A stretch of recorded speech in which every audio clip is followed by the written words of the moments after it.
Enterprise team to streamline waste management named. Government welcomes ship repair company. And Prime Minister attends high-level Caribbean forum. You're watching Jamaica House Weekly. I'm Lorraine Mendez. Last Monday, Prime Minister Andrew Holness announced the formation of a 9-member enterprise team to oversee government's waste-to-energy program.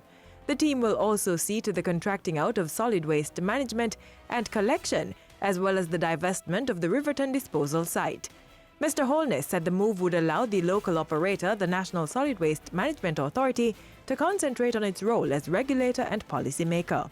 This process doesn't mean that the jobs that are involved in the waste collection and waste management, that will be affected. In fact, what is likely to happen is that you will now create a more organized industry, and you would be creating more employment around waste, solid waste collection and waste management.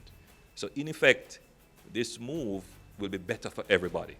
The Prime Minister revealed that more than 30 expressions of interest were received for the waste-to-energy, solid waste collection, or both.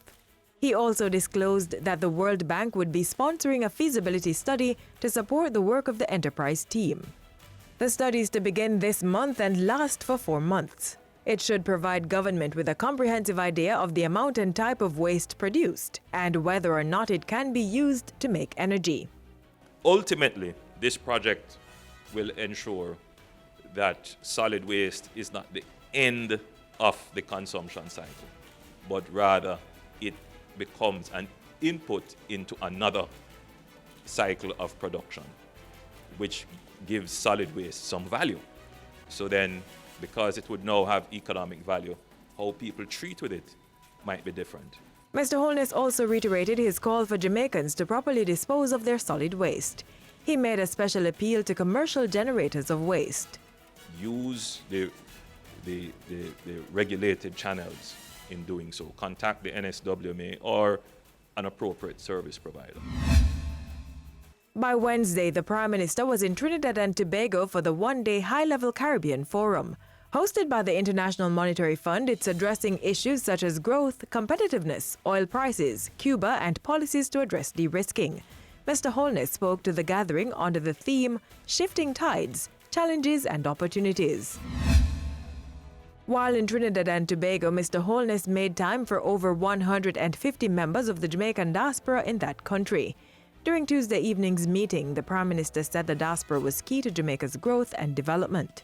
In addition to giving an overview of government's policies and initiatives and an update on Jamaica-Trinidad relations, Prime Minister Holness also fielded questions from audience members. Back on the island Thursday, Prime Minister Holness endorsed the official launch of the German Ship Repair Jamaica Limited. We support business, and I am here to say to our German partners, our friends, that we want more of your business. And the government stands prepared to create the environment in which your business can flourish, that you can employ more Jamaicans, that you can make a profit, and that Jamaica can benefit and develop from that. So, all in all, I think it is a win-win for Jamaica and for Germany. The company has already started wet repairs on ships and will begin dry dock repairs in the coming weeks. Prime Minister Holness said the company's launch had created a new industry for the island. This aligns with our vision of making Jamaica into a logistics center with shipping, with warehousing, with ship registry and management, with training of staff. It's a shared vision. And what our role is to accelerate the achievement of the vision. And Prime Minister Holness catered to another industry this past week. On Tuesday, he held talks with executives from Grupo Campari International. And that's it for Jamaica House Weekly. We return next week with the latest news coming out of the office of the Prime Minister.